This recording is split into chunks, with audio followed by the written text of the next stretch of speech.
दोस्तों अब हम बात करने वाले हैं सर्कुलर नंबर 212 की। सर्कुलर नंबर 212 बात करता है जहां पर डिस्काउंट दिया जाता है, पोस्ट सेल डिस्काउंट।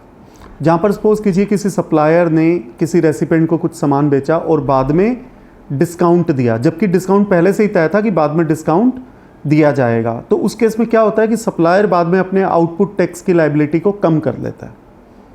पहले सपोज कीजिए अगर उसने 100 रुपये के कोई गुड्स बेचे और बाद में 10 रुपये का डिस्काउंट दिया, तो इनिशियली सप्लायर जो है वो टैक्स पे करता है 100 रुपये पर, और बाद में जब 10 रुपये का डिस्काउंट देता है तो वो 10 रुपये पर अपने उस टैक्स को रिवर्स कर लेता है। तो अल्टीमेटली सप्लायर जो टैक्स दे रहा है वो 90 रुपये पर दे रहा है। पहले 100 पर देता है पर बाद में 10 रुपये का वो रिवर्सल कर लेता है।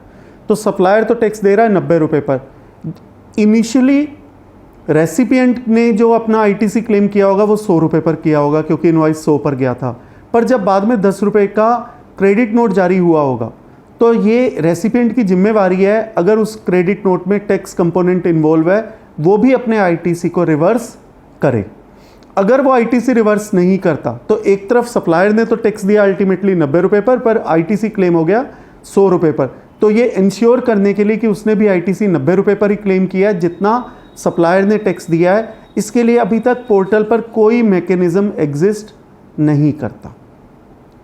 तो इस सर्कुलर के थ्रू ये एस्टेब्लिश किया गया कि जब तक कोई मैकेनिज्म नहीं है तब तक इस बात को कैसे इंश्योर किया जाए कि रेसिपिएंट ने भी टैक्स को रिवर्स कर दिया है। तो इसके बारे में क्लैरिफिकेशन आ चुकी है कि रेसिपिएंट सीए से एक सर्टिफिकेट लेकर, सीए या कॉस्ट अकाउंटेंट, सीए और सीएमए, ये एक सर्टिफिकेट देंगे जिस पर लिखा होगा कि रेसिपिएंट ने टैक्स को रिवर्स कर दिया है, और उसके बीच में उन इनवॉइसेस का भी जिक्र होगा कि किन इनवॉइसेस से वो क्रेडिट नोट लिंक हैं। ये सब कुछ सर्टिफिकेट जारी किया जाएगा या सीए के द्वारा या सीएमए के द्वारा।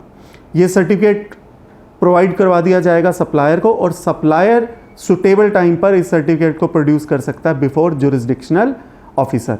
यहाँ पर सीए और सीएमए को ये भी इंश्योर करना है ये जो सर्टिफिकेट जारी किया जाए उसको यूडिन से डिपार्टमेंट चेक कर सकता हो, चाहे सीए की वेबसाइट पर जाकर या सीएमए की वेबसाइट पर जाकर ये वेरीफाई किया जा सकता हो कि ये सर्टिफिकेट सच में उस सीए या सीएमए ने जारी किया है। उसके लिए यूडिन से ये चेक किया जा सकता है। बट जहाँ पर टैक्स का अमाउंट किसी एक पर्टिकुलर फाइनेंशियल ईयर में 5 लाख रुपए से भी कम है, इन दैट केस सीए या सीएमए का सर्टिफिकेट की ज़रूरत नहीं है। In that case recipient self undertaking भी दे सकता है कि यस मैंने आईटीसी को रिवर्स कर दिया है, और उसके बीच में इसको लिंक करना है कि जो उसने आईटीसी रिवर्स किया वो कहाँ पर रिवर्स किया, डीआरसी 3 के थ्रू, रिटर्न के थ्रू या एनी अदर डॉक्यूमेंट के through.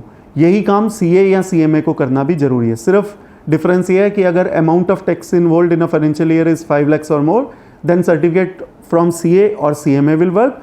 If amount of tax involve in a particular financial year is less than 5 lakh, then self undertaking from the recipient will be good enough for the department. This is very important circular I would say, because most of the times it happens जहाँ पर suppliers तो अपने IT supplier तो अपनी output tax की liability को reduce कर लेते हैं, बट टैक्स अफसर को ये नहीं पता होता कि रेसिपिएंट ने भी उतना टैक्स रिवर्स किया है या नहीं किया। तो एक प्रोसीजर, एक सर्कुलर, एक यूनिफॉर्म प्रोसीजर पूरे भारतवर्ष में अप्लाई करने के लिए सर्कुलर नंबर 212 काफ़ी यूज़फुल रहेगा। उम्मीद करता हूँ ये सर्कुलर आपको समझ में आ गया होगा।